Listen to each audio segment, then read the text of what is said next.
Fala galera, tudo beleza com vocês? Professor Kaminichi aqui na área, professor de Química do Preparatório ao Cubo. Estamos aqui continuando a nossa resolução de provas da UEMA, do país. E dessa vez nós temos a prova 0507 de 2021, né? A segunda prova ali que foi aplicada em 2021, tá? Galera, vamos lá. Vamos lá que nós temos mais 4 questõezinhas aí para a gente poder trabalhar e a gente fazer uma análise bem detalhada, bem minuciosa dela, tá bom?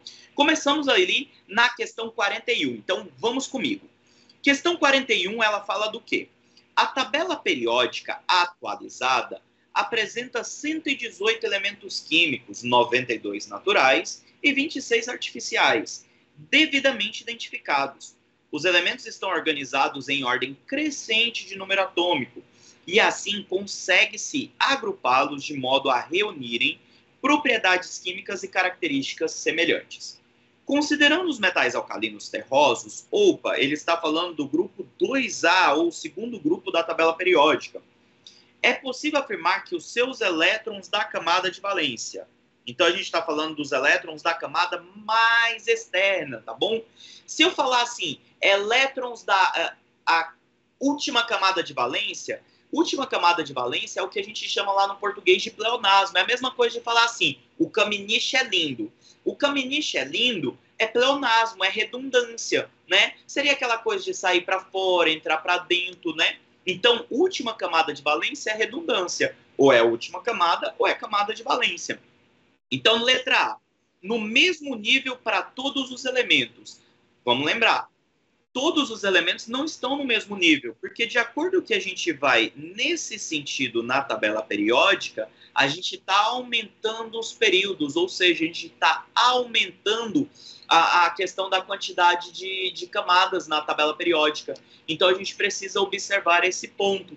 Então a gente tem primeiro período, segundo período, terceiro período, ou seja, todos os elementos que estão localizados no primeiro período da tabela periódica, eu posso afirmar para vocês que eles têm uma camada.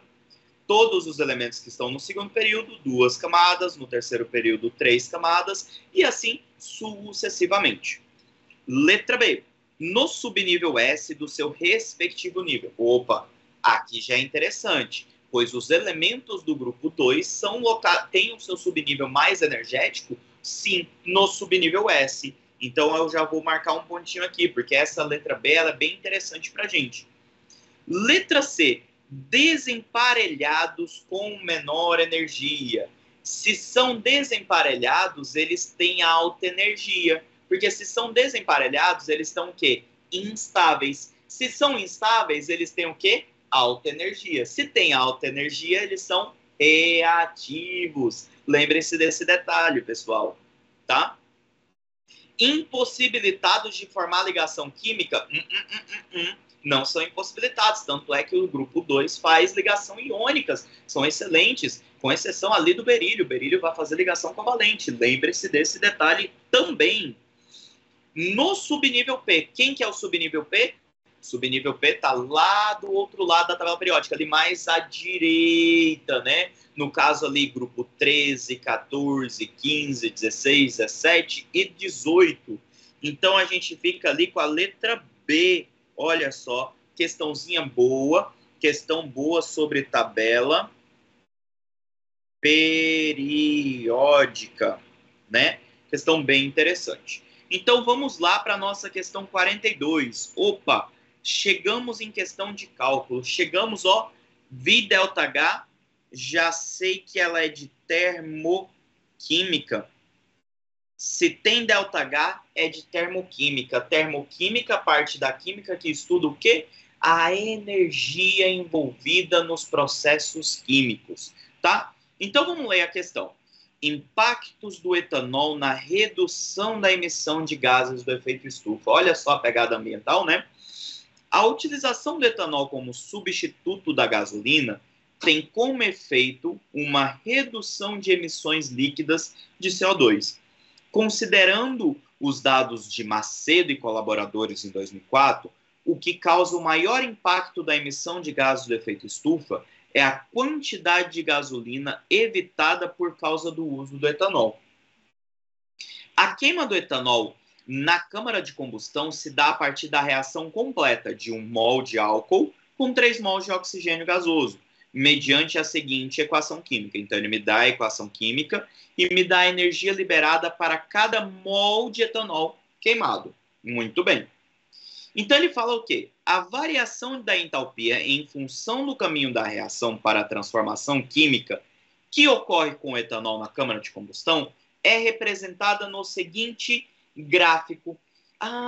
Qual dessas daqui a gente vai observar? Galera, existem aqui algumas dessas que a gente não vai poder mexer, que a gente vai poder já eliminar de cara.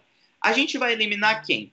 A gente vai eliminar letra C e a gente vai eliminar letra E. Por que a gente vai eliminar letra C e letra E?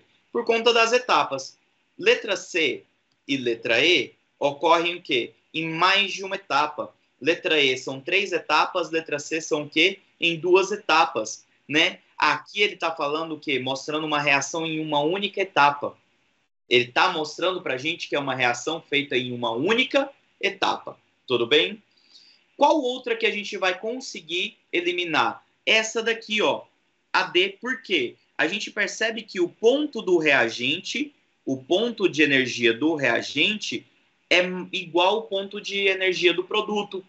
Se o ponto de energia do reagente é igual ao ponto de energia do produto, a variação de entalpia teria que ser 0. Então, a gente já elimina aqui, ó, olha só, sobrando para a gente o gráfico A e o gráfico B. Olha que coisa mais interessante. A gente conseguiu eliminar 3 gráficos só entendendo um pouco a reação. Agora, a gente vai ver o quê? Vamos observar aqui. O nosso ΔH é negativo. Se o nosso ΔH é negativo, significa que a gente tem uma reação exotérmica. Térmica. Muito bem, estou escrevendo certo. Exotérmica. Então, se ela é uma reação exotérmica, significa dizer que ΔH é igual a H dos produtos menos H dos reagentes. Então, eu vou falar que o H dos reagentes ele é maior do que o H dos produtos para ser exotérmica. Então, eu vou analisar o gráfico. Em qual dos 2 gráficos a entalpia dos reagentes é maior do que o produto? Opa! Apenas na letra A. Tá vendo? Professor, tem uma outra maneira da gente analisar? Tem. É só a gente ver o sentido da reação.